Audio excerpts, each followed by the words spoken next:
আপনি কি জানেন, আমাদের প্রিয় নবী সাল্লাল্লাহু আলাইহি ওয়াসাল্লাম চাঁদকে দ্বিখণ্ডিত করেছিলেন।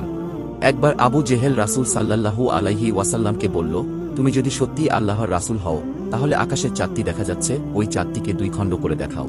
তাহলে আমি তোমাকে এবং তোমার আল্লাহকে স্বীকার করব। তখন রাসূল সাল্লাল্লাহু আলাইহি ওয়াসাল্লাম বললেন, ঠিক আছে। অতঃপর তিনি হাতের আঙুলের ইশারায় চাঁদটিকে দুই ভাগ করে দিলেন। তখন আবু জেহেল এটা দেখে অবাক হয়ে গেল ঠিকই, কিন্তু সে ইসলাম ধর্ম গ্রহণ না করে রাসূল সাল্লাল্লাহু আলাইহি ওয়াসাল্লামকে জাদুকর বলতে লাগল। সেখানে উপস্থিত ইয়াহুদিরা চাঁদ দুই ভাগ হওয়ার ঘটনা দেখে ইসলাম গ্রহণ করে। রাসূল সাল্লাল্লাহু আলাইহি ওয়াসাল্লাম চাঁদকে এত স্পষ্টভাবে দুই টুকরা করেন যে ওই দুই টুকরার মাঝে ফাঁকা জায়গা দিয়ে হেরা পর্বত পর্যন্ত দেখা যাচ্ছিল। ভারতের দক্ষিণাঞ্চলে অবস্থিত বর্তমান কেরালা অঞ্চলের তৎকালীন রাজা আকাশের চাঁদ দুই টুকরো হয়ে যাওয়ার ঘটনাটি স্বচক্ষে দেখে তিনি মক্কায় গিয়ে ইসলাম গ্রহণ করেছিলেন। সুবহানাল্লাহ।